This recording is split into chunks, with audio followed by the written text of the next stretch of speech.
Suitable for the older child. These programs should be previewed before use with a class.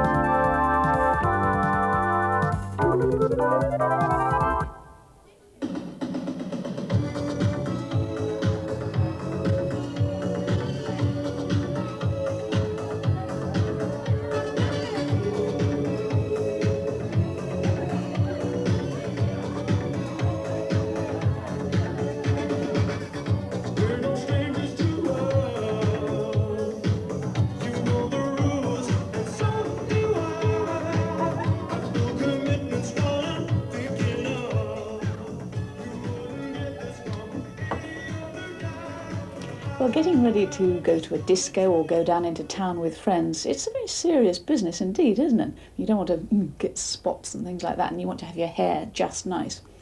Have you ever thought why you take so much time over your appearance? Do you know, I think the answer is one word. It's confidence. Now, traditionally, it's the boys, isn't it, who say to the girls, would you like to come out? Now, if a boy feels he looks good, he smells good, he's spent a lot of time in the bathroom, he thinks it's far less likely she'll take one look at him and say, oh, buzz off, I'm not going out with you. So it's all about fear of rejection. You want to look good, you want people to like you. And what about us girls? Well, we're just as bad, aren't we? We spend pounds and pounds on makeup, we starve ourselves to look slim, and we buy lots of clothes. Who are we doing it for? We're doing it, first of all, of course, for ourselves, because we like to feel good, but we're really doing it to attract the opposite sex. Now, having said that, it's not the be-all and end-all to concentrate on your looks. Of course it isn't. But especially when you're young, looks are very important, and it will be somebody very, very self-confident who says, oh, I don't care at all what I look like. Well, that's my theory anyway. I remember that feeling like that when I was about your age. So let's talk to some people of your age and find out how important appearance is to them.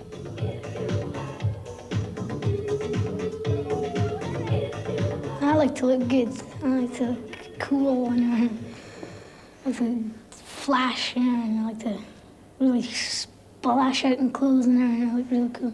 Now, some people would say that's the sort of thing a girl wants. Now, why do you think you feel like that as a boy? I like to impress the girls by looking good. And how old are you then? 11. I think we worry about appearances because we're worried what some other people might think about us. Let's say if you went out in something that didn't match, I think other people would think, well, she doesn't have any clothes sense or anything like that. My mum's a hairdresser, so she's got quite a few things, so that's why I like doing my hair in the morning. You've got the mousse and stuff. Do you do all that? Lacquer and stuff like that. You know, in the mornings, if my mum even asked me to go down to the shops, I can't go out unless I'm wearing the right stuff, I've washed my hair, I've put my makeup on. You know, I've never got to see anybody, but I've just got to do that. Yeah, it's horrible when you wake up in the morning and you've got a spot in the end of your nose or something. And you feel really depressed, feel like going back into bed until it's gone.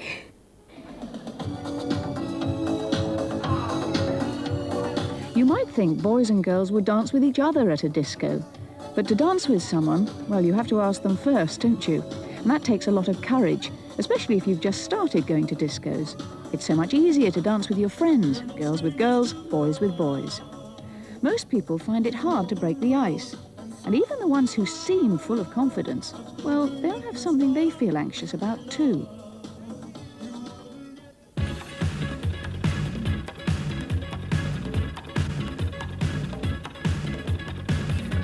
Sometimes it's very hard to say face-to-face to someone that you actually fancy them. But of course you can always rely on St. Valentine's Day, and then you get the chance to show them with a card that you really do like them.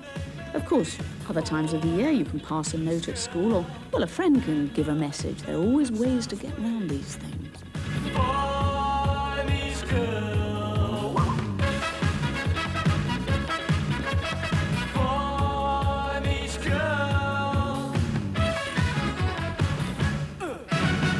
And if you send a Valentine, well, you never know what might happen next. Have you ever been in love or infatuated? Yeah, I think I've been more infatuated than in love, I think, yeah. And what was that experience like for you? It's quite a trying experience. You know, you're trying to work out whether it's going right or whether you think it's going wrong, whether the other person likes you or not.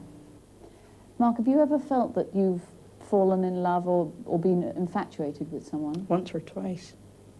Yeah. Was it a nice experience or not? Pretty bad. Yeah. Quite painful? Yeah. In what way? Like you couldn't stop thinking about it and you're trying to do your schoolwork and you couldn't do it. Yeah. And did you get over it? Yeah, eventually. How long did it take? A few months. Did the person give their love back to you? No. That's the worst thing, Yeah. isn't it? Well, Mark very honestly said that it was quite a painful experience for him. Was it for you, Denise, or not? No, not really, because the person knew, and it was more embarrassment than anything. In what way? Well, they used to make fun of you and that. Just think you were stupid liking them. Now, I know I keep saying this, but everyone will feel different. But I would think 3/4 of the population will have experienced feelings of can't sleep, can't eat, I can't think of anything but that person that I think I've fallen in love with. Some people go through life, they never feel those things, but I think the majority of us do. You know, it's like putting a match to a fire and suddenly the whole thing, whoa, it's eaten you up. That first kiss, the first touch, the first caress. But how do you stop it? I mean, you do have to put the brakes on, don't you? Especially when you're young.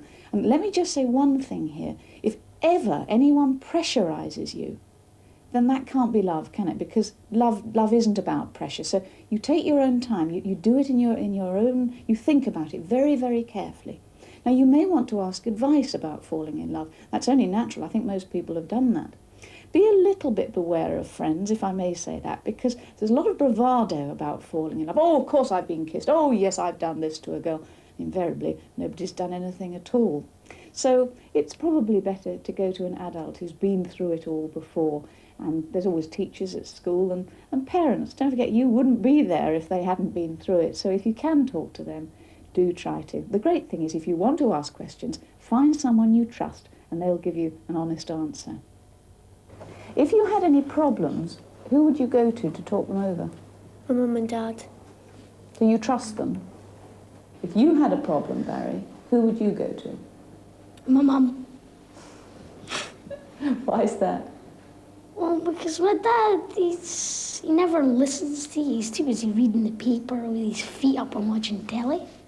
He never listens to what anything you say. He just sits down and does nothing. Do you think that's something you'll remember when you're a dad?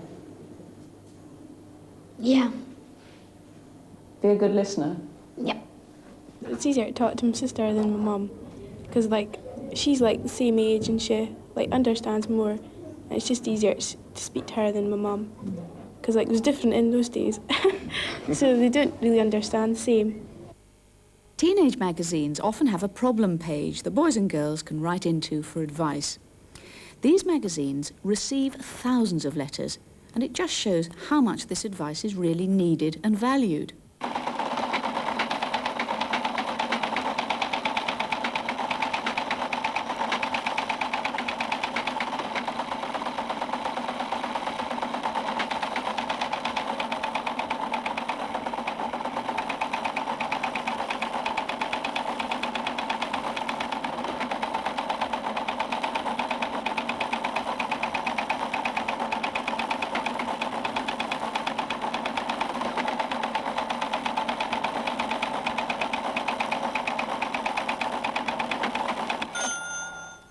Do you get much hassle from parents about what you do and when you do it?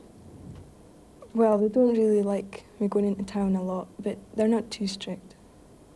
Do you ever row with your parents? Yeah. What about? Just about times I've got to be in, and about the clothes I wear sometimes, and about makeup, things like that. Do you think they know best? Well, I don't like to admit, but probably. If I come in very, very late, she gets a bit angry. You think they normally know best? Not always. Sometimes, but they've been in the world a lot longer than us, so they should know a bit more. Would you bring up your children the way your parents have brought you up? Probably. Yeah, being strict when they need to be strict and soft when they need to be soft. Yes, that's a very good answer. Do you think they know best? Yeah. What would you do if they didn't like your future wife? Tell them where to go. What about you, Christy? For things like your future wife or husband, your parents really can't have that much say in it because you know the person better than they do. So you know whether they're right for you or not, whereas your parents will see a different side to them. They'll see the side of their new son or daughter-in-law, whereas you see the side of their new husband or wife. So it's totally different angles they see it from. Growing up is all about wanting more freedom, isn't it? And that's absolutely natural. But growing up doesn't just involve you. It involves the adults who live and love with you as well. And sometimes that concern that they show, you know, this old head on young shoulders business, and you can't go out and you must be back in here, this sort of rather bossiness, it all manifests itself in the adults caring for you, not wanting you to make a decision when you're young that'll mess up the rest of your life. And you know all too soon you're going to be the ones with all the responsibilities and all the decisions. Got to pay the bills, what am I going to do about the career? And you know, one of the most important decisions of all, who you're going to spend the rest of your life with, to marry or not to marry. These two have probably decided together to get married. But in some cultures, a marriage may be arranged by the parents of the bride and groom. Although the young people may not know each other well enough to be in love on their wedding day, the responsibility they feel for each other is in many ways more important than being in love. After the wedding day, they'll have time to learn all about each other, and the love between them grows stronger. I wouldn't like the idea of that myself at all, having an arranged marriage. I think, first of all, if you're going to get married, I think it'd be best to, live with that person first and find out who they are. Because nowadays, people will go into marriage because they want children, and I think, oh, great, everybody's going to think, oh, what lovely children you've got. And it just, marriage is wonderful, but it doesn't turn out like that in the end. You really tend to get married for appearances. If you really like somebody, then you'd like to spend a lot of time with them, and the conventional way is to get married. Will you be conventional? Probably, yes. Well, I feel that marriage is basically an old-fashioned institution, and I wouldn't get married. In the old days, women had got married because they had to, but now they don't have to anymore. They can do what they want. They can make it on their own, and that's what I want to do. I don't want to be dependent on a man for my life. I considered living with them before I got married, so because that way you could kind of get to know them before wishing into marriage, and then because if you married them first and you kind of didn't know them, it could end in divorce or something like that. But it's best to get to know them before. If you're going to get married, then I think you shouldn't get married unless you're absolutely sure. That's why I think it's good to live with somebody for a couple of years first. I don't believe that people living together is right anyway, because it's just one of my beliefs. I think people should get married before they live together anyway. I think women should get their chance instead of being stuck in the house all day. They should go out and have their own career.